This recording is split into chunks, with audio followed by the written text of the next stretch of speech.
Anne Boleyn was the first English queen to be executed. But she didn't rest in peace. Her remains were disturbed several times after her death. Today, we'll uncover the unsettling details of her 19th century autopsy, conducted under Queen Victoria. We'll begin by exploring Victoria's strange obsession with Anne, and once we understand why Anne's body was dug up, we'll explain why some bones were mysteriously missing. During Victoria's reign, there was a Victorian revival of Tudor and medieval history, along with an increasing fascination with romantic tragedy figures such as Anne Boleyn and Lady Jane Grey. Victoria's diaries show a strong curiosity about earlier monarchs. This wasn't just Victoria personally. It was a cultural wave. Victorians loved tragic queens. Anne Boleyn became a romantic heroine, a martyr of love, and a victim of tyranny.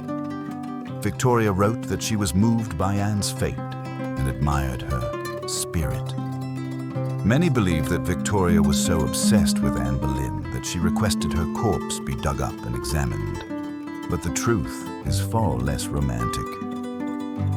By the mid-19th century, the chapel where Anne's body had been placed after her execution was in poor condition. As the tower was becoming a public historical site, its buildings had to be repaired for visitors. The restoration of the chapel was carefully planned. What was not planned was the discovery of human remains. Workers had to lift the floor because it was uneven. When they did, they uncovered multiple coffins in poor condition, with bones mixed and scattered, and remains stacked in layers from different centuries. The team had no choice but to examine the bones, identify them if possible, and document the findings. Dr. George Phillips, who rose to prominence during the Jack the Ripper murders after conducting autopsies on the victims, inspected several skeletons belonging to Tudor-era women. One of these skeletons was claimed to be that of Anne Boleyn, the queen who changed England's fate, reduced to scattered bones beneath a crumbling floor. The examined skeleton was described as having the cervical vertebrae cleanly severed, which the surgeon interpreted as evidence of beheading with a sharp blade. The report stated that the skeleton was well formed and had a short, slender neck, which fits perfectly with Anne's famous remark about her little neck. The skull was small and well-shaped, with a fine jawline and a narrow chin. She was of short stature and had long fingers, though some finger bones were missing, likely long decayed or disturbed earlier. The coffin fragments suggested a simple, hasty burial, which once again adds up well. The age of the skeleton was estimated at approximately 25 to 30 years, which does not match Anne, who was believed to be around 35 at the time of her execution.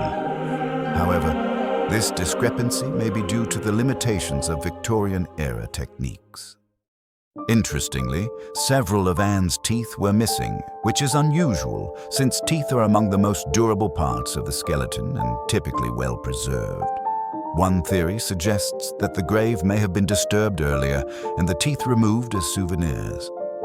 Grave robbing or souvenir collection was common, especially for notorious figures like Anne. A less likely theory is that she lost the teeth during her lifetime, but such a detail would probably have been mentioned in contemporary descriptions of her appearance. We have to keep in mind that many executed Tudor figures were buried in this mass grave. So it's possible that the skeleton wasn't Anne, but someone else, such as Catherine Howard. What we know for sure is that Anne faced immense disrespect after her execution. The treatment of her body after death was unthinkable. Watch our previous video.